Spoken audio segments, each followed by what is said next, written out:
Assalamualaikum warahmatullahi wabarakatuh. Selamat datang kembali di channel Radio Story. Masih bersama dengan saya, Mas Alan.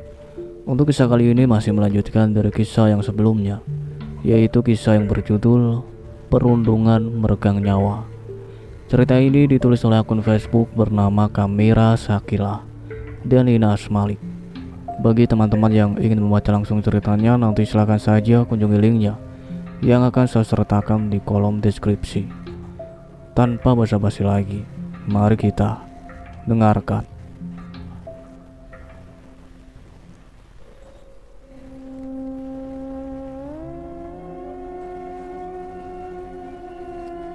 Aku dan kita semua yang sudah membuat Harumi meregang nyawanya, jawab Ivan lirih ketakutan.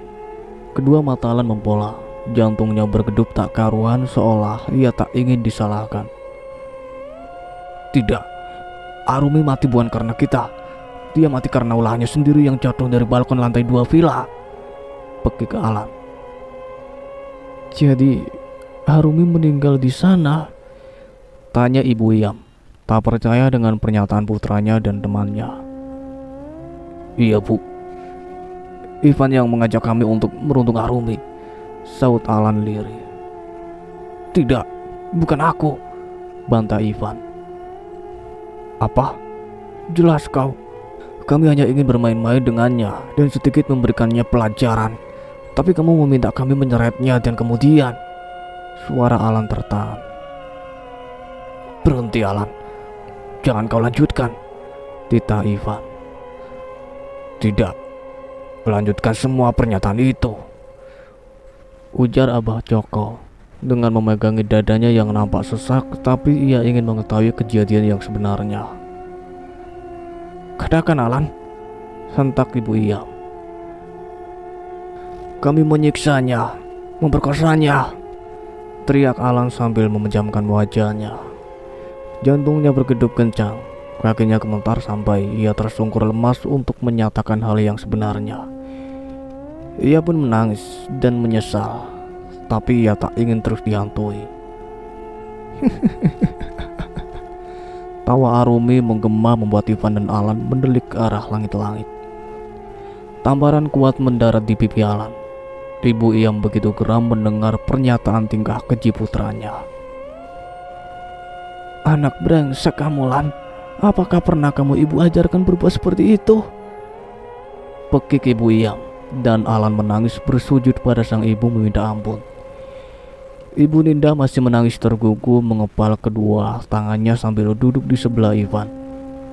Pak Bagas memijat pelipis alisnya ingin memberikan pelajaran pada putranya, tapi melihat kondisi Ivan sudah nampak menjijikan. Abah Joko dan Aidah begitu tercengang mendengar pernyataan Ivan, tapi Abah Joko merasa sedikit lega tahu siapa pembunuh putrinya. Teriak Ivan lagi yang membuat semua pandangan mengarah kembali ke Ivan lagi. Belatung, hewan lainnya begitu banyak dan merayapi tangan Ivan sampai sudah sampai di siku tangannya. Semua bergidik ngeri melihat apa yang dialami oleh Ivan, kecuali Abah Joko. Mungkin ini balasan dari Harumi, ujar Abah Joko. Sakit, teriak Ivan. Tangannya sudah penuh nanah dan hewan melata yang menggerogoti dengan ganas. Alan yang melihat kejadian mengerikan menimpa sahabatnya sampai menelan salivannya karena ia ketakutan. Peluh sudah membanjiri tubuhnya. Dia sambil bergidik merinding dan terus menjerit histeris kala ia melihat Harumi tepat berada di sebelah Ivan. Tidak, Harumi saya sudah mengaku salah. Tolong jangan hukum aku, teriak Alan yang beringsut mundur kemudian melarikan diri. Pak Bagas dan Ibu Ninda sampai mencarikan dukun untuk membuat luka Ivan sembuh. Dukun itu adalah Mbah Parmin yang pernah dipanggil Nyila dan Jalal untuk menangkal Harumi. Harumi hanya tertawa, menyeringai melihat Mbah Parmin yang juga turun tangan untuk mencegah pembalasannya. Alan terus berlari meninggalkan kerumunan di rumah Ivan. Ia harus menghindari Harumi dan membuatnya tak membunuh Alan. Tapi sayangnya kejadian naas malah menimpa Alan lebih dulu. Alan yang melarikan diri membuat Arumi leluasa untuk membalaskan dendamnya. Saat tengah berlari menelusuri jalan setapak yang penuh bebatuan, Alan dihadang oleh sosok Rukmini, nenek penghuni villa tua di mana mereka merundung Arumi. Alan membelalak, menghentikan langkah kakinya dan tertegun ngeri melihat Nek Rukmini yang membungkuk dengan tongkat yang menyanggah tubuhnya. "Mau kemana kau anak muda?" tanyanya tanpa mengadahkan pandangannya. Alan menelan salivanya, berjalan mundur dan memutar arah laju jalannya dan kembali mencari jalan lain. Tiba-tiba angin berembus kencang. Ia melihat bayangan Arumi mengejarnya sampai ia berlari, terus menengadahkan pandangannya ke atas melihat Arumi yang melayang terbang mengejarnya. Bra! Alan terpelanting jatuh sehingga tangan dan kakinya terluka karena terkena bebatuan tajam di jalan. Alan tak putus asa dan terus bangkit berlari meskipun tertatih. "Tidak Arumi, saya mohon ampun," rengeknya sambil berlari. Ia ingat bagaimana dirinya menjambak rambut Arumi sampai kepalanya menongak ke atas dan ditamparnya. Alan sampai menangis dan menyesali perbuatannya, tapi sudah terlambat.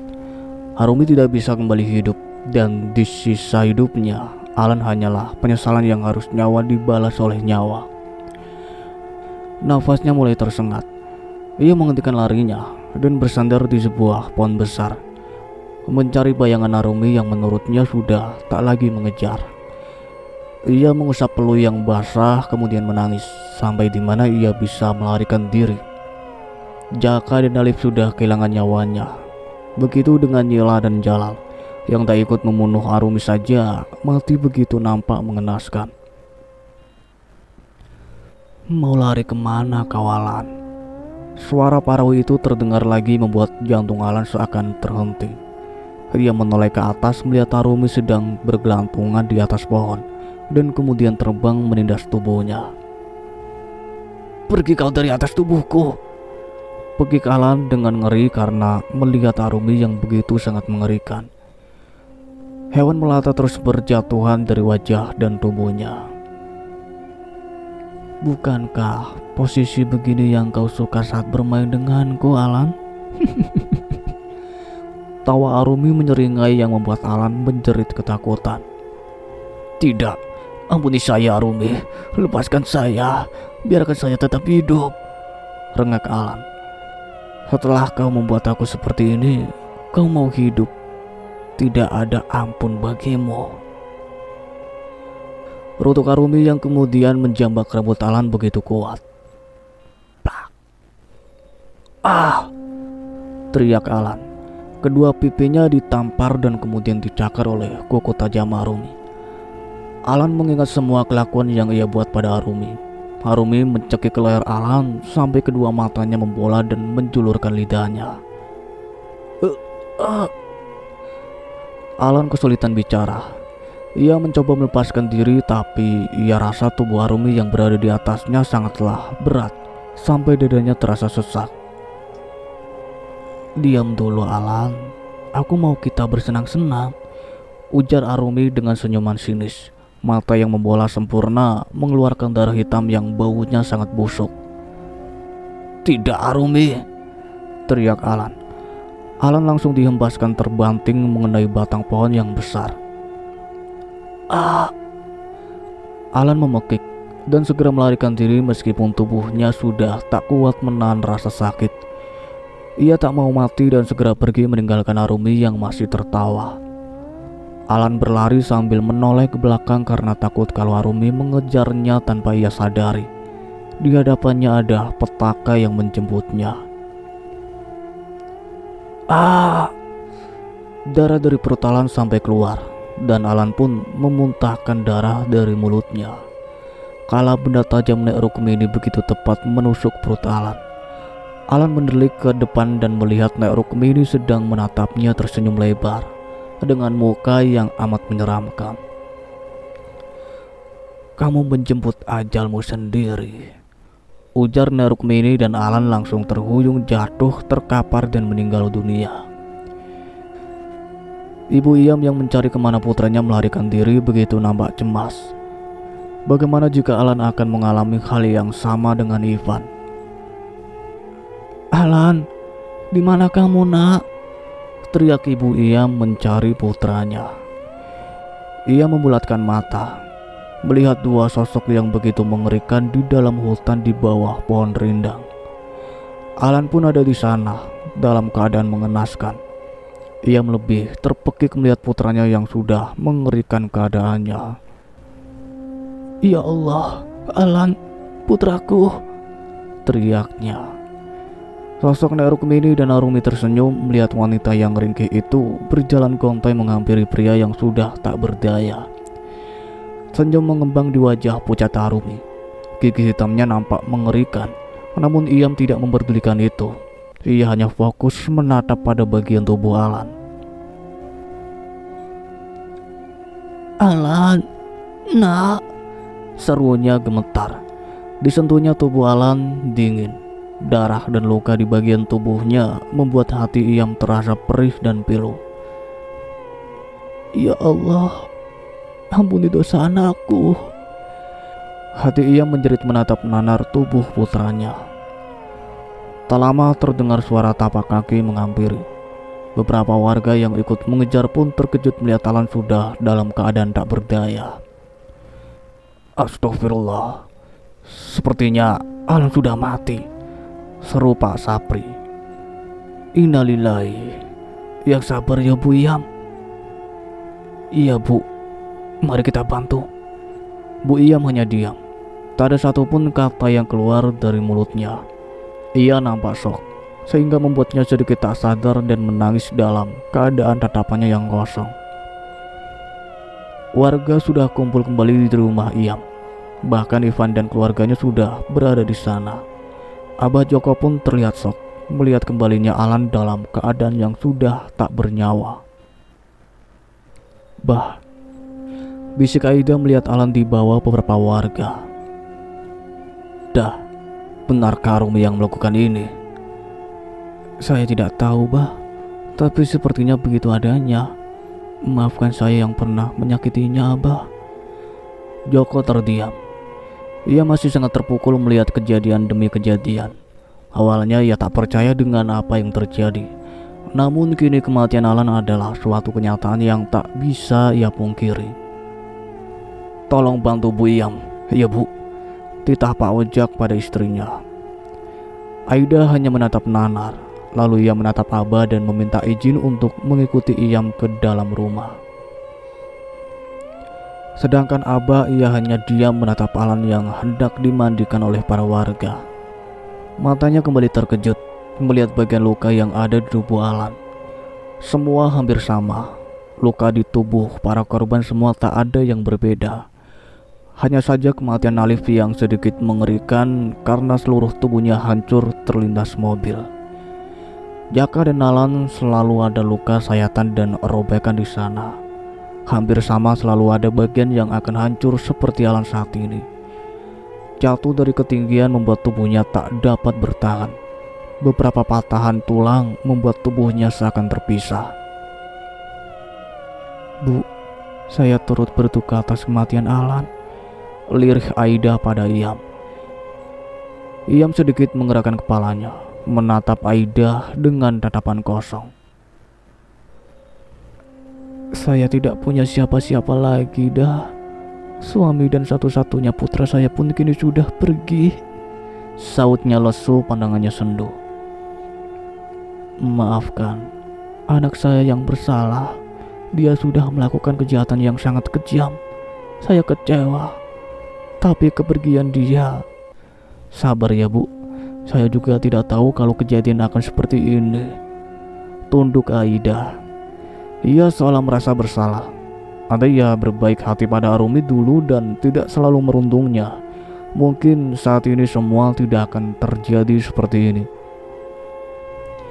Arumi pun masih ada, dan tidak akan semua orang merundung dan menghinanya. Ia sangat menyesal. karena selalu membiarkan Arumi menerima hinaan dan bulian dari para teman-temannya. "Bu," suara seseorang membuat keduanya menoleh. Beberapa gadis setengah berdiri menatap sendu pada Aida dan Iyam. "Tika, Kia, Aisyah, kami kesini ingin mengucapkan bela sungkawa. Ibu yang sabar ya." "Terima kasih. Maafkan putra ibu jika ia pernah berbuat salah sama kalian." Ketiga gadis itu mengangguk sambil menangis. Mereka memeluk Iyam, kesedihan dan keterkejutan masih begitu terasa. Tidak ada yang menyangka jika Arumi menjadi arwah yang bangkit untuk membalas dendam. Mereka sudah menerima semua yang terjadi pada Alan itu adalah sebuah perbuatannya. Sementara itu di rumah Ivan, dia tidak bisa ikut melayat karena terus menjerit kesakitan karena luka di tangannya. Karena digerogoti binatang seperti belatung sehingga nanah dan bau busuk menyeruak di tangan Ivan. Bagas dan Linda yang mendengar kematian Alan semakin ketakutan dengan apa yang akan terjadi kepada putranya. "Bu, ayah, tolong aku tidak ingin begini, sakit sekali, aku tidak mau mati," teriak Ivan meringis kesakitan. Bagas dan Linda sudah berupaya semaksimal mungkin memanggil beberapa dokter untuk mengobati luka Ivan, tapi semuanya tidak mempan. Mulai dari obat dalam, suntik dan salep, tidak ada reaksi yang bisa mengobati luka Ivan yang makin menyebar. Bahkan tak hanya itu, bagian kaki dan wajahnya juga seperti terkena luka bakar sehingga Ivan terus menjerit kesakitan. Lindu perih seperti ditusuk-tusuk ini sudah terasa menyiksanya.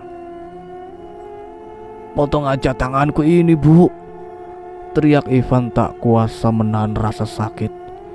Linda dan Bagas saling tatap kebingungan.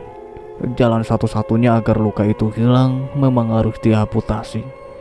Linda dan Bagas berencana untuk membawa Ivan ke dokter untuk menanyakan solusi mana yang terbaik untuk penanganan putranya. "Ah!" teriak Ivan dengan membolakan matanya kala bayangan Arumi muncul di atas langit-langit kamarnya. "Mau bagaimanapun kau tidak akan pernah bisa menghindari untuk menjemput ajalmu, Ivan," ujar Arumi dengan penuh kebencian. "Tidak, berhentilah menggangguku. Menyalah kau dari kehidupanku," rutuk Ivan yang mengambil gulingnya untuk memukul bayangan Arumi yang terus mengganggunya. "Ivan, berhenti!" sentak Bagas yang melihat anaknya mengamuk. "Ayah, buatlah bagaimana caranya agar Arumi tidak membunuhku ya. Aku takut," rengek Ivan yang kemudian meringuk di tempat tidurnya. "Ah!" Ivan teriak lagi karena rasa sakit terus menggerogoti tubuhnya secara perlahan. Ivan akhirnya dibawa orang tuanya ke rumah sakit untuk mendapatkan penenangan dan benar saja, salah satu jalan menghilangkan luka yang ada di tangannya adalah diamputasi. Tangannya sudah membengkak dan busuk, bahkan dagingnya bernanah karena dimakani ulat-ulat yang mengerikan, sehingga terlihat tulang belulang di tangan Ivan. Ivan pun mendapatkan perawatan sebelum dioperasi dan Bagas juga Ninda memberikan Ivan tenang di ruang perawatan. Tut, tut, tut. Suara detak jantung berbunyi. "Ivan." Suara parau itu terdengar yang membuat Ivan membuka matanya dan mendelik ke atas langit-langit tempat tidurnya. Wajah Arumi yang menyeramkan itu terlihat lagi membuat Ivan yang sedang dalam kondisi diinfus dan diuap pun mengamuk tapi tak bisa berteriak. Tubuh Ivan dicakar-cakarnya dengan kuku Arumi yang memanjang sehingga Ivan merenggang kesakitan. "Bu, ayah," rengek Ivan dalam hatinya. Tak ada siapapun di ruangan itu, sehingga Ivan memilih untuk melepas uap dan jarum infusnya dan kemudian segera melarikan diri. Bagian perut dan dadanya sudah terluka karena cakaran tajam Arumi, membuat Ivan berlari tertatih di koridor rumah sakit. Suasana seakan sepi dan hening. Ivan berteriak minta tolong pun tak ada petugas rumah sakit yang keluar menolongnya, sehingga Ivan terus berlari menyelamatkan dirinya. Ivan menyapu sekeliling, hanya gelap. Tubuhnya gemetar mendengar suara yang mengganggu. Rasa takut dan sakit di tangan menjadi satu. "Ibu, ayah," lirihnya terseduh. Ia menangis ketakutan karena di sana dirinya hanya seorang diri. Suara tangis seseorang kembali membuat pandangannya berputar. Ia melihat kesunyian di rumah sakit yang besar itu. Pikirannya berkelana, memikirkan kemanakah semua orang di rumah sakit. Kenapa ia tak sama sekali melihat orang-orang yang ia lihat saat pertama kali masuk? Kenapa rumah sakitnya terlihat sepi? Kemana suster dan para dokter? Ibu dan ayah juga menghilang. Apakah mereka meninggalkanku? Ujar Ivan seraya berjalan menyusuri lorong koridor rumah sakit. Lampu seakan mati di mana-mana. Hanya lampu berwarna kuning di dinding yang menyala. Itu pun lampu penyangka agar tidak terlalu gelap. Ivan terdiam samar, telinganya mendengar suara yang tengah diseret. Tak lama penciumannya mencium aroma tak sedap. Bau anyir dan busuk yang kian menyengat, bahkan bau tak sedap itu kian pekat dan menusuk hidungnya. "Bu, kalian di mana?" teriak Ivan. "Suster, dokter," sambungnya dengan tubuh berkeringat dan ketakutan. "Di sini, kami di sini." Ivan menoleh pada suara yang tiba-tiba terdengar di belakangnya. "Ibu." Ivan tersenyum melihat Ninda berdiri di lorong koridor. Perlahan ia berjalan meski dengan sarung tangan yang terus ia pegangi karena luka yang masih terasa perih. Ivan memeluk ibunya. Ia menangis berharap Ninda tidak meninggalkannya sendiri. Ia memeluk erat Ninda, namun pelukan itu sangat berbeda. Ivan merasakan tubuh Ninda yang begitu dingin, wajahnya pucat, dan "Ibu kenapa? Sakit?" tanya Ivan. Ninda menatapnya datar, pandangannya kosong.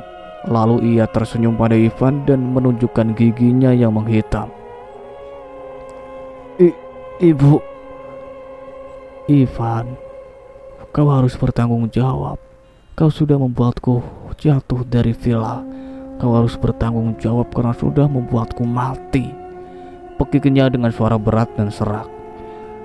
Ivan membulatkan matanya. Ia baru sadar jika yang ada di hadapannya bukanlah Ninda, melainkan Arumi. Tidak, Arumi, ampuni aku. Tolong jangan siksa aku, Arumi." "Apa kau tak salah bicara, Ivan? Bukankah kamu yang menyiksaku? Kamu yang selalu menyakiti aku. Kamu yang sudah membuatku jatuh dan mati," tukas Arumi dengan nada bicaranya yang sangat khas kala ia masih menjadi manusia. Suara lembut dan sangat polos itu membuat pandangan Ivan seketika berkabur. Ia ingat betul itu adalah nada bicara Arumi yang dimana saat ia mengganggunya. "Ivan, Arumi tidak jahat. Arumi tidak gila. Kenapa kamu jahat sama Arumi, Ivan?" timpal Arumi sendu. Ivan menggeleng, lidahnya keluh, mulutnya seakan terkunci dan tak bisa mengatakan sepatah kata pun. "Katakan, Ivan, katakan. Apa kesalahanku hingga kau menyiksa dan menyakiti aku? Kau sudah menodai aku, Ivan, dan sekarang kau harus mendapatkan balasan," pekik Arumi dengan suara melengking. Wajahnya berubah menjadi sangat mengerikan. Matanya merah menyala. Seluruh tubuhnya dipenuhi oleh borok dan ribuan belatung yang tengah menggeliat. Ivan lagi-lagi terpaku. Wajahnya kian memucat menatap Arumi yang menatapnya tajam. "Kau harus mati." "Tidak!" Ivan mengerjap. Ia membuka matanya dengan peluh yang bercucuran. Wajahnya sayu. Kemudian ia meraup wajahnya dengan kasar. Rupanya Ivan bermimpi. Ia tertidur setelah dokter memberinya obat pereda nyeri. Tapi tidurnya malah membawa ia ke dalam mimpi bertemu Arumi. "Ivan, kamu kenapa?" tanya Ninda yang terbangun karena mendengar teriakan Ivan. "Bu, Arumi bu, dia." "Sudah, kamu di rumah sakit, tidak boleh banyak pikiran. Tidak ada Arumi di sini, oke?" "Tapi bu," Ivan menelan salivanya. Ia tidak bisa tenang karena biarpun dalam tidurnya Arumi terus mengusiknya. Dirinya sudah tak kuat dengan teror Arumi yang terus menghantuinya. Ditambah rasa sakit yang kini ia rasakan kian menggerogotinya. Lukanya semakin parah dan ia tak bisa menghindari kenyataan kalau dirinya akan mati. Ia terus menangis tergugu sambil meringis kesakitan. Sesekali Ivan berteriak kala ia mendapati bayangan Arumi muncul di hadapannya. "Ibu, Arumi akan membunuhku. Ibu, tolong aku bu," rengek Ivan. Ninda dan Bagas cemas dan khawatir. Entah apa yang bisa mereka lakukan karena sampai kapanpun Arumi akan terus menuntut balas pada putra mereka. Dokter pun memberitahu Ninda dan Bagas kalau 2 jam lagi Ivan akan melakukan tindak operasi untuk mengamputasi tangannya. Ivan pun diberikan obat dan dibius sebelum melakukan operasi. Jantung Ivan semakin bergedup kencang, bahkan tekanan darahnya pun menjadi tinggi sehingga operasinya mengalami penundaan.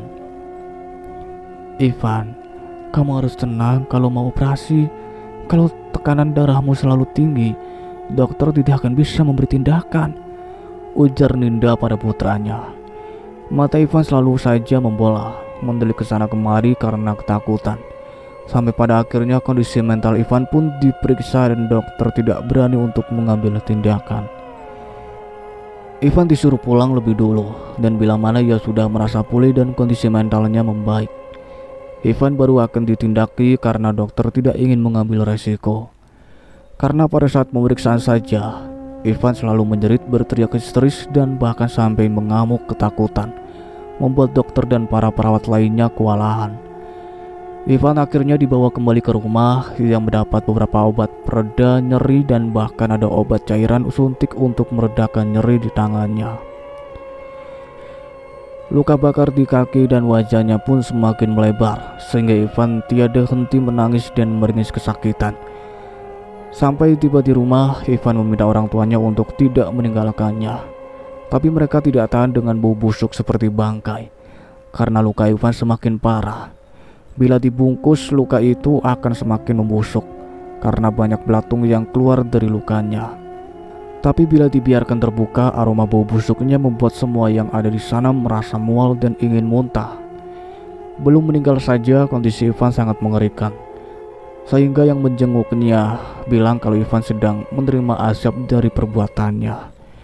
Ninda dan Bagas pun meminta agar Abah Joko memaafkan Ivan, agar Arumi berhenti membalaskan dendamnya dan mengampuni Ivan. Sampai saat ini, Arumi tidak pernah hadir dalam mimpiku atau menampakkan diri padaku. Seandainya memang ada, aku sangat senang sekali karena aku pun rindu padanya. Tapi Arumi tidak ingin menghampiri diriku karena ia ingin menuntut balas pada pelaku peruntungan yang membuatnya kehilangan nyawanya. Tugas Abah Joko pada Ninda dan Bagas yang menghadap padanya untuk meminta maaf. Mau tak mau, Ninda dan Bagas pun menghadap ke Mbah Parmin dan berani membayar berapapun jumlahnya agar Ivan bisa sembuh dan selamat dari pembalasan dendam Arumi. Ternyata Arumi itu belum berhenti membalaskan dendamnya. Rupanya, kalau begitu, aku akan membuatnya pergi ke alamnya. Bekik Mbah Parmin dengan tertawa menyeringai karena merasa ditantang oleh Arumi, sebab ia begitu sangat kuat dan tak mau mengalah untuk berhenti balas dendam. Angin berembus kencang, menggoyangkan dedaunan dan berputar menerpa wajah Mbah Parmin. Mbah Parmin meneguk ludahnya dengan susah payah. Ia merasakan sesuatu yang akan terjadi padanya. Kejam, kau membela yang salah demi harga diri dan uang, Parmin. Bekik suara tanpa sosok yang terlihat. Mbah Parmin terus memutar pandangan, Ia mencari Arumi yang hanya terdengar suaranya tanpa menunjukkan wajahnya. Pak, sebuah benda mengenai punggungnya. Kayu. Sebuah kayu melayang menghantamnya sehingga ia mengadu kesakitan. Keluar kau setan, aku tidak takut denganmu. Ayo hadapi aku, seru Mbah Parmin di dalam kegelapan. Mulutnya terus berkamat-kamit membaca sesuatu dan tangannya terus bergerak seakan tengah bersiap akan melakukan sesuatu. Mbah Parmin terkejut kala sebuah wajah tengah menatapnya nyalang. Wajah hancur dan berbau tak sedap. Bau anyir dan busuk itu menyeruak di indera penciumannya. Apa kau ingin mati, Mbah? Suara serak dan berat itu menatap tajam manik hitam miliknya. Mbah Parmin yang sebelumnya tak pernah melihat wajah asli Arumi. Ia terkejut karena wajahnya sangat hancur dan jauh dari bayangannya. Ia berpikir, jika sosok Arumi hanya akan berwajah pucat, seperti hantu yang sering ia lihat di koran-koran yang tersebar. Kenapa, Parmin? Parmin terkejut mendengar suara berat seorang wanita dari lain arah. Ia mengerjapkan matanya, mengingat sosok yang sepertinya ia kenal. Senyum mengembang dari bibirnya yang pucat. Ujung jarinya menunjuk wajahnya yang membuat Mbah Parmin mengingat sesuatu. Rukmini. Sosok itu tersenyum menyeringai menampakkan wajahnya yang keriput. Iya, Rukmini, wanita yang pernah ia cintai dulu. Tapi kisah cintanya berakhir karena Rukmini dan keluarganya tewas dalam pembantaian di villa, tempat di mana Arumi mati. Jangan halangi dia membalaskan dendam, Parmin. Biarkan dia membunuh para pria yang sudah dengan kejam membunuh dan menodainya. Seru Rukmini menatap wajah Mbah Parmin. Benarkah kau, Rukmini? Tuturnya ragu. Perlahan kepulan asap hitam itu mengelilingi Nek Rukmini dan terlihat sosok wanita cantik berkebaya kuning. Baju yang ia berikan dulu. Terakhir kali juga ia melihatnya pada saat pembantaian pun Rukmini tak ia temukan. Warga menemukannya setelah beberapa lama dan tubuhnya sudah mengering. Iya, aku Rukmini. Jangan kau halangi mereka yang berbuat keji. Tidakkah kau ingat bagaimana pilunya saat kamu kehilangan orang yang kamu cintai? Dia juga bernasib sama dengan kita, berpisah dengan sosok yang sangat ia sayangi. Apa yang kamu lakukan tidak benar, membela orang yang sudah berbuat jahat dan keji padanya. Parmin, biarkan dia melakukan apa yang harus ia lakukan. Dan apa, Rukmini? Rukmini tersenyum. Ia melambaikan tangannya, pertanda jika ia berharap Parmin menerima apa yang harus dilakukan oleh Arumi. Aku siap demi bersamamu. Parmin menutup matanya, perlahan menatap Arumi yang sudah mengacungkan tangan dengan kukunya yang runcing. Hembusan nafas berat terdengar dari mulut Parmin. Ia menjatuhkan golok yang sedari tadi ia pegang erat. Arumi pun menatap dengan sangat nyalang. Matilah bagi kalian yang berdosa dan bagi kau yang berusaha menghalangi dendamku. Bagi Arumi dengan wajah yang sangat menyeramkan. Ia pun melayang dan kuku runcing itu menggores tajam leher Parmin. Tak lupa juga menancapkannya di sana. Hingga tak lama Parmin mengejang dan ia tersenyum pada Rukmini. Rukmini tersenyum, tangannya melambai menyambut kehadiran Parmin, pria yang selama ini ia rindukan. Parmin dan Rukmini yang saling menyintai pada zaman dulu, kini bersatu meski harus di alam berbeda. Arumi tersenyum, lalu perlahan menghilang dari kegelapan. Suara burung hantu saling bersahutan. Jangkrik dan hewan malam lainnya seakan tengah bergundah menatap suasana langit yang terlihat sangat kelam. Terlihat rumah yang sangat sepi, namun di dalamnya sangat tidak merasa tenang. Ayah, apa Ivan akan mati oleh Arumi? Tanya Ninda. Bu, ayah percaya Mbak Parmin pasti bisa mengalahkan arwah Arumi. Tapi bagaimana kalau Mbak Parmin tidak bisa menghalanginya? Jendela rumahnya terbuka karena terpaan angin yang kencang. Ninda dan Bagas terkejut melihat angin yang berhembus dan menerpa rumahnya. Ninda dan Bagas langsung menoleh dan segera menutup kembali jendela yang terbuka sambil menyipitkan matanya agar tak terkena debu. Teriakan Ivan karena kesakitan terus saja mengganggu pendengaran Bagas dan Ninda.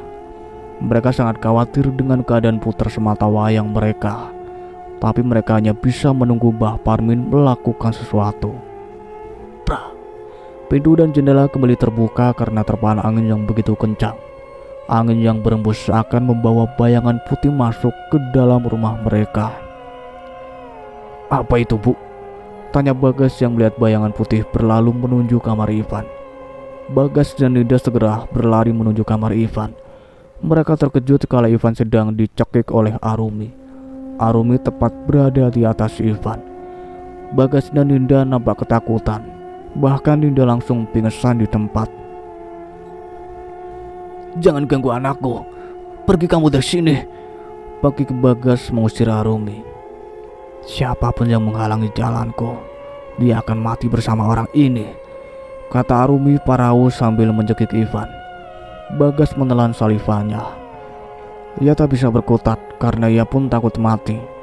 Tapi ia tak tega melihat putranya disiksa oleh Arumi. "Ayah, tolong ayah," rengek Ivan kesakitan. Bagas berjalan mendekati Ivan perlahan dan teriak Bagas kala tangan Arumi memanjang dan mencakar tubuh Bagas sehingga ia terpelenting ke lantai di dekat Ninda yang sedang pingsan. Arumi langsung mengangkat leher Ivan membawa Ivan terbang melalui jendela kamarnya yang terbuka menuju keluar. "Lepaskan saya, Arumi. Saya mengaku salah.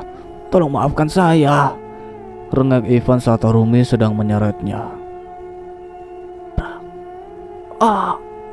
Teriak Ivan kalau tubuhnya dibanting ke sebuah batang pohon besar. "Apa kau pernah mendengarkan aku saat aku teriak ampun dan meminta kau menghentikan aksi kejimu, ha?" Pekik Arumi. "Aku mengaku salah, Arumi. Tolong biarkan aku dedap." Arumi mencakar wajah Ivan. "Aku tidak suka orang yang banyak bicara," pekik Arumi. Ivan memekik kala ia melihat leher Arumi memanjang menghampirinya dan menggigit bagian tangan yang berulat. Teriak Ivan kala ia menyaksikan bagaimana Arumi menggigit tangannya sampai putus. Ivan berlari tergopoh dengan tertatih dan memegangi tangannya yang sudah putus. Darah terus mengucur membuat jejak kemana Ivan berlari. Tawa Arumi menyeringai karena sampai dimanapun Ivan berlari, ia tak akan pernah bisa membiarkan Ivan bisa tetap hidup. Arumi berlalu dengan kencangnya mengejar Ivan. Kuntur dan kilat bergemuruh menyambar sebuah pohon besar sehingga pohon itu tumbang. Ivan tertindih pohon besar. Dadanya sesak karena tepat di bagian punggungnya pohon besar itu jatuh. "Ampuni saya, Arumi. Ampuni saya," rengek Ivan kala darah sudah bercucuran di mana-mana. Tubuhnya lemas tak kuasa untuk melarikan diri lagi, seakan sudah pasrah kalau ia sudah mendekati ajalnya. "Kenapa kau lemah sekali, Ivan? Tunjukkan kekuatanmu di mana kau begitu sangat menyiksaku dulu," kata Arumi menandang Ivan. Tak ada jawaban dari Ivan selain nafasnya yang tersengal. Arumi mendekatkan wajahnya ke arah wajah Ivan membuat Ivan menjerit ketakutan. "Tidak, Arumi, menjauhlah," teriak Ivan. Arumi mencukil bola mata Ivan sehingga ia tak bisa melihat dan menjerit menangis kesakitan. Diangkatnya batang pohon besar itu oleh Arumi. Kemudian ia jatuhkan kembali sampai Ivan meregang nyawa karena tak kuasa menahan batang pohon yang dijatuhkan Arumi menimpa tubuhnya kembali. Ivan mengembuskan nafasnya yang terakhir. Di tengah gelapnya malam, suara hewan malam berseru seolah tengah bersenandung ria akan kematian Ivan. Suara langkah kaki terdengar, nafas berat dan terengah mendekati sosok tubuh yang sudah terkulai tak berdaya. Ivan! Bekik Ninda yang tiba tengah wajah terkejut melihat Ivan yang sudah dalam keadaan mengenaskan. Bagas pun terhuyung lesu melihat putra yang ia banggakan selama ini kini telah meregang nyawa dengan sangat mengerikan. Bola matanya sudah hilang, darah sudah membasahi wajah dan tubuhnya. Ivan, ya, Ivan, lirih Ninda yang ikut terjatuh di samping Bagas. Astagfirullahaladzim, seru warga yang tiba di belakang Bagas dan Ninda. Beberapa warga yang mendengar teriakan Ninda dan Bagas mengikuti langkah mereka ke dalam hutan yang sudah mendekati villa. Namun mereka pun dikejutkan dengan penampakan tubuh Ivan yang sudah dalam keadaan mengenaskan. Ivan, bangun nak, ini ibu nak. Tangis pilu dari seorang ibu lagi-lagi terdengar menyayat. Namun apalah daya, nasi sudah berubah menjadi bubur. Semua sudah terjadi dan apa yang dilakukan Ivan kini sudah mendapatkan balasan impas. Ayo, kita bantu, kita bawa ke rumah bu, seru Pak Sapri yang sebagai peronda di desa Seraji. Ninda dan Bagas hanya diam menuruti warga yang membawa putranya untuk segera diurus. Di lain tempat, Abah tengah menatap langit yang tertutup pekatnya malam. Putir bening yang menghangat itu luruh membasahi kedua pipinya. Tidak ada bintang ataupun sinar bulan yang nampak di atas sana. Hanya kegelapan yang tak menampakkan akan adanya bintang yang akan muncul dan menghiasi langit. Tiba-tiba angin berembus, membuat pohon dan dedaunan bergerak menyeruakan suara gemerisik. Bau bunga melati tercium dan menyeruak, membuat Abah tengah diam itu seketika memutarkan pandangan. Dek. Abah tersendak kala ia menatap sebuah pohon yang tak jauh dari dirinya berdiri. Tubuhnya gemetar, netranya lagi sayu dan berkabur. Ia terhenyak menatap wajah pucat yang berdiri di hadapannya. Arumi, putriku, lirih Abah dengan tangan gemetar. Arumi mengangguk. Ia tersenyum menatap Abah yang hendak melangkah mendekatinya. Arumi merentangkan tangan dan menyambut rentangan tangan milik Abahnya. Abah, Rumi rindu Abah, lirihnya dengan netra sayu. Begitupun dengan Abah, ia memeluk tubuh Arumi dengan penuh kerinduan. Tangisnya pecah dalam pelukan Arumi yang begitu terasa dingin di tubuhnya. Arumi, jangan tinggalkan Abah nak, ujar Abah dengan memeluk erat dirinya. Abah, Arumi sudah bahagia. Arumi sudah tenang bersama ibu di surga. Abah jangan sedih lagi. Mereka yang menyakiti Arumi sudah tiada. Arumi sudah membuat mereka bertemu Tuhan dan bertemu api neraka. Seru dari sautan Arumi dengan netra sendu menatap manik hitam milik Abahnya. Abah Joko menatap wajah pucat Arumi. Ia menggeleng lemas, berharap Arumi masih menemani di hari-hari terakhir dirinya. Namun takdir tidak selaras dengan keinginan manusia. Arumi lebih dulu bertemu Latifah ketimbang Abah. Arumi, Abah sangat menyayangi kamu nak. Maafkan Abah yang tak bisa menjaga kamu dan tak bisa memberikan kebahagiaan untuk kamu selama ini. Tidak Abah, Arumi sayang sama Abah. Arumi bahagia bersama Abah. Tangis Arumi luruh menatap pria yang selama ini berjuang membahagiakannya. Kini menangis terseduh di hadapannya. Ikhlaskan Rumi Abah, biarkan Rumi tenang bersama ibu. Lirih Arumi lagi yang semakin membuat tangis Abah semakin jadi. Arumi pun tersenyum. Ia melambaikan tangan setelah ia puas memeluk Abahnya. Senyumannya menyemat di ujung bibir Arumi yang indah. Cahaya menyinari sekitar tubuhnya, yang dengan bersamaan dengan itu wangi harum menyeruak di sekitar Abah. Abah tersenyum. Ia mencoba mengikhlaskan putri yang ia miliki satu-satunya. Semoga kamu tenang bersama ibu kamu nak. Doa Abah selalu menyertai kalian berdua. Lirihnya lalu tersenyum dan kembali melambaikan tangan pada Arumi. Samar sosok Arumi makin menghilang, membuat tangis yang begitu menyanyat kian memilukan. Abah. Aida datang memeluk suaminya. Ia ikut menangis bersama sang suami yang tengah kehilangan putrinya. Aida yang hanya dia menatap sosok Arumi dan suaminya. Ia pun ikut menangis melihat kepergian Arumi yang tersenyum padanya dan abahnya. Arumida, dia tidak akan kembali. Dia sudah pergi dan ninggalin Abah. Abah tenang, Arumi sudah bahagia. Jadi Abah tidak boleh membebani kepergian Arumi dengan tangisan seperti ini. Abah harus ikut bahagia karena semua pelaku yang sudah membunuh Arumi sudah mati semuanya. Abah menongak seketika mendengar penuturan Aida. Maksud kamu dah? Ivan sudah meninggal, Bah. Lebih baik kita ke rumahnya untuk memberikan belasungkawa. Andai semua tak terjadi, ini tidak akan berlaku dah. Sudah, Bah. Semua sudah terjadi. Semoga mereka semua menerima. Ini konsekuensinya jika berbuat lebih jauh. Aku sadar, Bah. Aku sering menyakiti Arumi, tapi aku sudah menyesalinya. Maafkan Aida, Bah. Maafkan Aida. Sudah, kamu tidak bersalah. Semua manusia pernah memiliki kesilapan, dan kamu sudah memperbaikinya. Abah berdiri memeluk Aida. Ia mencium Aida dan mengikhlaskan Arumi. Mereka berdua pun beranjak untuk segera ke rumah Bagas dan Ninda. Ikhlas. Hanya itu yang kini mereka lakukan, karena hanya dengan ikhlas semua akan kembali tenang dan nyaman. Pagi tiba.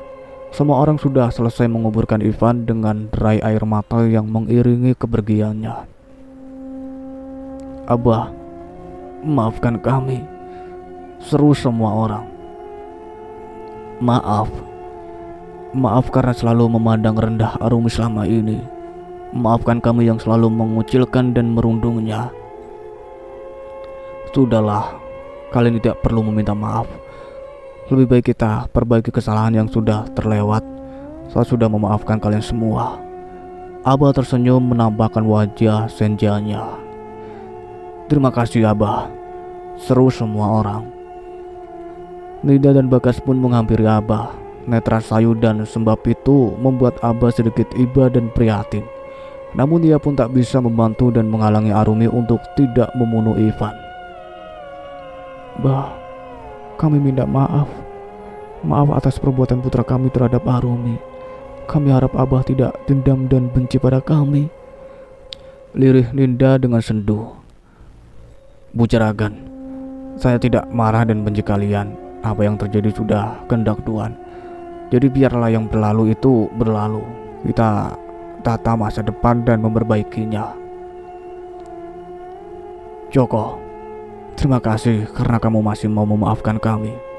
Padahal, Juragan, saya sudah ikhlas melepaskan Arumi dan tidak mau memberatkan kepergiannya. Jadi ikhlaskan saja, saya sudah memaafkan semuanya. Terima kasih, Joko. Dan kami harap kamu masih bisa menjadi keluarga bagi kami dan tidak sampai keluar dari perkebunan. Baik, Juragan, ya sudah, mari kita pulang. Semua orang tersenyum dan bersalaman, termasuk Bagas dan Ninda. Mereka semua akhirnya ikhlas dengan garis Tuhan yang sudah ditentukan. Mereka yakin takdir Tuhan lebih baik ketimbang rencananya. Mereka semua pun berpamitan. Setelah memeluk Abah dengan seuntai penyesalan, Abah dan Aidah pun beranjak meninggalkan pemakaman dengan senyum yang merekah. Setelah semuanya ia rasa sudah lebih baik. Keikhlasan atas apa yang terjadi pada putrinya ia tegapkan dan berharap kala ia bisa berkumpul di masa yang akan datang bersama Arumi dan Latifah.